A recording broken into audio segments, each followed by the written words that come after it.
Well, of course, that was the end of the racing, and there was an awful lot of preparation before it ever started.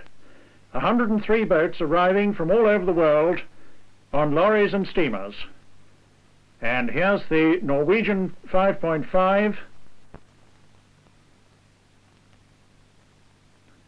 and the Norwegian Dragon coming into the Mollisilio harbour and being unloaded on the crane. Spare mast off the deck, lashings, and lowered into her cradle.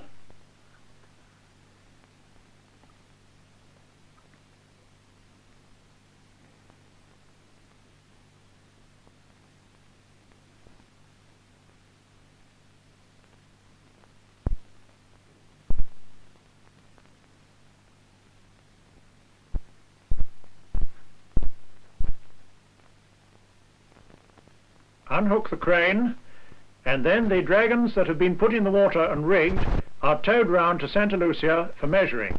Here's the International Measurement Committee getting ready to deal with the Canadian 5.5 metre.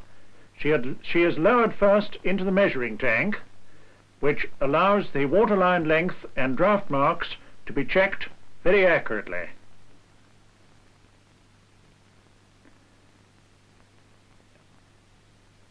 A floating gauge is used for the after draft marks. They then hook on a big steelyard balance and lift her on the balance with the crane. Check the weight, and then she is put back in her cradle. Now, the Russian 5.5 metre was a bit of a problem with language, and we had to have Sylvia, our interpreter, because the Russian interpreter only spoke French, and then Sylvia put it from French into Italian or English. One of the Russian crew looking in under the stern while she is in the tank. The measurer explaining what has to be done. And here's the floating gauge in close-up taking the measurement.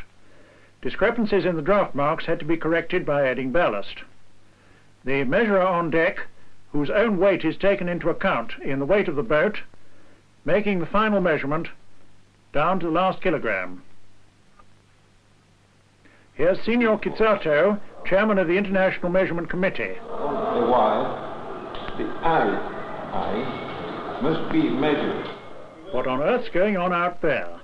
It's Sylvia, the interpreter, explaining to the Argentine how the length of the spinnaker boom is measured out from the mast. Now here's the mast bands being checked on the Canadian 5.5 metre.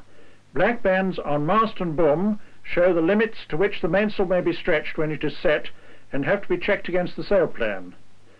The mast is picked up and stepped back in the boat. The Bermuda 5.5 metre jib being measured. The length of the foot.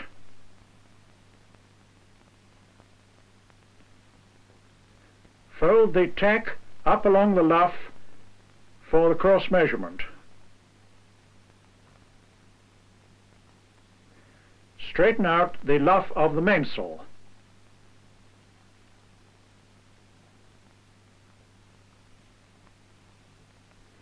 Half height width measurement with the luff folded in two.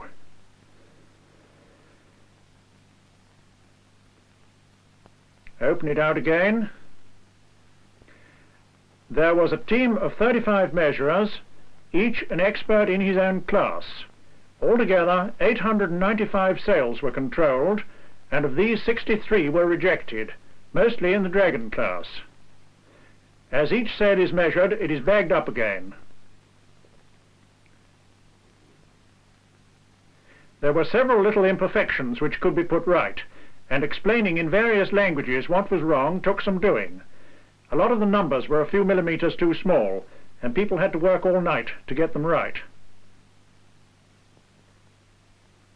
The measurers went on far into the evening, and one evening we had a visit by the President of the Republic, complete with television lights, who was introduced to some of the crews.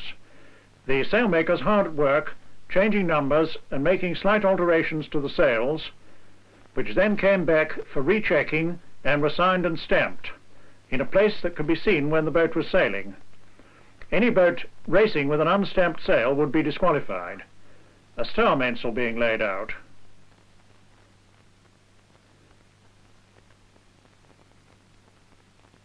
and the oldest measurer dealing with the sail battens. Every single batten had to be checked for length, fitted in a gauge.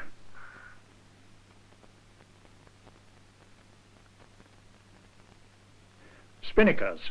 A very colourful one this, France I think. A 5.5 metre spinnaker, the largest. Check the length of the foot, a blue one this time. Hold it steady, there. And when it is measured, one of the crew puts it back into the bag in the exact shape it will be wanted for setting when it comes to be used for racing.